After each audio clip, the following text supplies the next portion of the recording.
Coal and steel, two core ingredients of India's developing economy.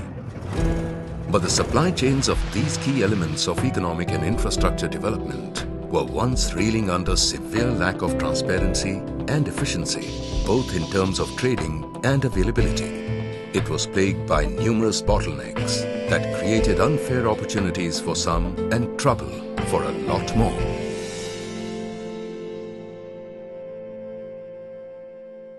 Small industrialists like Mr. Dilip Tandon, whose glass factory almost came to a standstill one fine morning in July 2004, suffered heavily. Mr. Tandon was informed by his works manager that production was slowing down as availability of coal had taken a major jolt. In spite of trying numerous sources, Mr. Tandon couldn't find a reasonable way out. Even calls to government officials fell on deaf ears. They were helpless.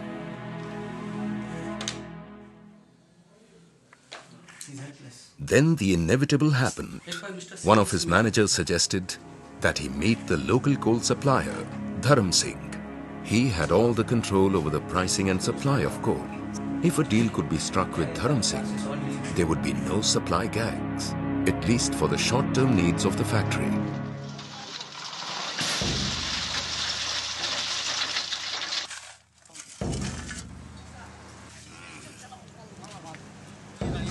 Reluctant in the beginning, Mr. Tandon agreed to the suggestion and visited Chote Lal, as Dharam Singh was popularly known in the area.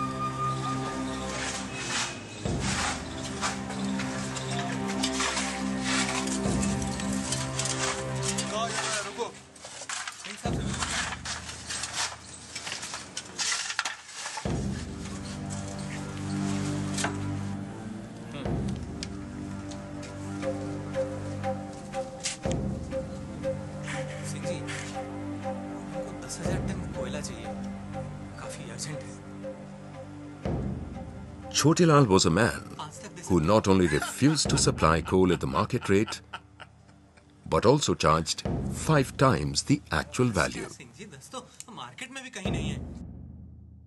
Mr. Tandon tried to negotiate, but was quickly driven out of the coal lord's den.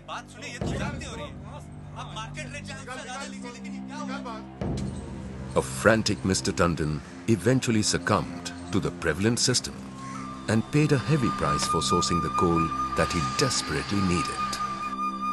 Such were the perils of coal buyers in the early days. The government had tried various measures to cleanse the system, but to no avail.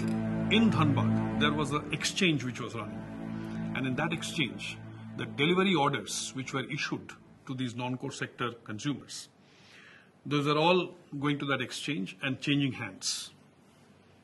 And at every stage, some money was being made by the middlemen.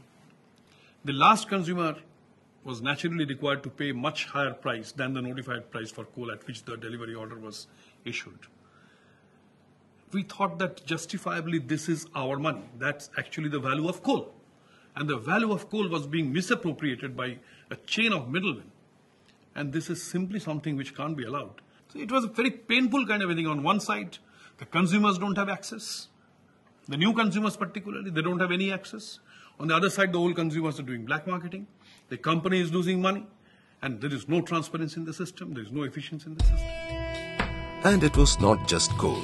Even the secondary steel market was suffering because of age-old practices and undesirable market forces. SAIL and Tata Steel identified the problems plaguing the steel supply chain and realized the need to re-engineer the process using the e-business model. In 2001, they joined hands to set up M Junction Services Limited, now the world's largest e-marketplace for steel and India's largest e-commerce company, having e-transacted over 90,000 crore rupees till date. But the coal industry at that point of time was still in doldrums. On a cold winter morning in January 2005, two of industry's prominent personalities were taking the same flight. Their chance meeting would change the course of Indian coal industry forever. That is how Coal Junction was born. taking a flight one day, and on my side there was a gentleman sitting, and I used to talk to whosoever was sitting by my side to get some ideas as to what can be done. So he happened to be one Mr. Viresh Oberoi, the managing director of Metal Junction, and we chatted in the flight as to what he does. He actually does e-auction and e-auction of steel products. So I told him that, I asked him whether the same thing can be applied for coal or not. And, well, he did say that, well, it's possible. We quickly held a meeting with the coal secretary at that time, on Mr. P.C. Parak. He was a very dynamic secretary, in fact, an outstanding personality. So he understood the whole process, supported the whole process fully. We got a special approval from the Prime Minister's office for doing electronic auction of coal, selling coal on the e-auction platform to a limited extent as a trial. And since then, the policy has been implemented. Coal India has been able to make coal available. 45 million tons of coal is available to everybody, every citizen in this country. That's the transparency. Register yourself there. It's very easy formality. And you can take coal for whatever. You can even trade coal. You can take coal for your use, for trading, for your own purposes, consumption, whatever. And no questions will be asked on that. So this has made coal accessible to a whole set of new consumers. And the company has been able to actually realize the value of coal. It has actually proven to be not only a revenue earner. I mean, Coal India does earn about 2,500 crores annually more on account of the premiums on this coal. But that's not the main point. The main point is the efficiency and transparency of the distribution system. It has definitely made the system much more transparent. The birth of Coal Junction was a momentous occasion for M Junction, which till then had been transforming the way selling and sourcing business processes were traditionally conducted for both small enterprises as well as large corporates.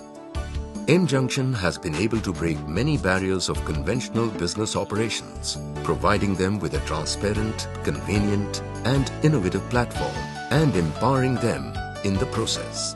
Coal India possibly describes one of the most exciting transformation stories anywhere in the world. And if somebody has followed the process of listing and the events that unfolded thereafter, it is something quite unheard of, not only in the history of public sector in the country, but also in the history of corporate India. The IPO, which was for 10% of the Coal India stocks, attracted funds to the extent of 233,000 crores of rupees, unprecedented in the Indian corporate history for any IPO. Out of that, 50%, roughly $27 billion, came from abroad. An asset of the value of 230,000 crores has been created. Second highest in the whole of corporate India, and the biggest among the public sectors. At M Junction, a dynamic team takes care of every need of the buyer and the seller. Here the frontiers of transparency and efficiency are being constantly pushed. New methods being developed and old methods being reviewed so that this confluence of the buyer and seller can always provide the best deal no matter what. हमें metal junction से ये फायदा मिला कि हम आज computer पे बैठ के 3 ऑक्शन अगर चल रहे हैं तो तीनों ऑक्शन अटेंड कर सकते हैं एक ही जगह, जबकि पहले हम तीनों ऑक्शन अटेंड नहीं कर पाते थे। उस कारण हमें काफी परेशानी होती थी और हमें जो माल लेना होता था वो हम नहीं भी ले पाते थे। आज मेटल जंक्शन के कारण हम लोग जो है बहुत आसानी से घर बैठे अपने ऑफिस बैठ के अपने मोबाइल से भी आज परचेज कर सकते हैं और उस कारण हमारी परचेजिंग ऑप्शंस जो है वो बहुत ज्यादा बढ़ गए हैं। उससे हमें बिजनेस में बहुत ज्यादा फायदा मिल रहा है। Today, M Junction offers a wide range of e-selling, e-sourcing, e-finance and e-knowledge services, spanning the entire e-commerce spectrum. Just like secondary steel, you can buy coal today from the comfort of your armchair. e-auction में आने के बाद में rate का transparency आ गया। अपने हिसाब से हम लोग परचेज कर सकते हैं। एक सब्सिडी से दूसरी सब्सिडी में काम पहले नहीं कर सकते थे हम लोग। ई-ऑक्शन में आने के बाद में सीसीएल, बीसीसीएल, कोई भी सब्सिडी में हम लोग कलकत्ते में बैठ के हम रांची का, धनबाद का काम कर सकते हैं। पहले ये चीज संभव नहीं था। पहले दिक्कत था, दूसरे पर डिपेंड होना पड़ता था हम लोग को। आजकल फिंगर टिप्स पर रेट है, अब परचेज एटलीस्ट अपने हिसाब से हम लोग कर सकते हैं। In all this, I must also say that the role of M Junction has been exemplary because they have stood like a rock with us as a service provider. M Junction actually came out with lots of improvements, modifications, some sort of fine-tuning the whole e-auction process from time to time. And their involvement in this game, starting from 2005 till date, and I believe it is going to continue for quite some time, has been stupendous. They have done a marvelous job and they have helped the company position itself where it is positioned today. That's M Junction, the catalyst for many a change in the Indian industrial horizon, creating new avenues, new opportunities, and standing tall as an emblem of transparency and efficiency. M Junction,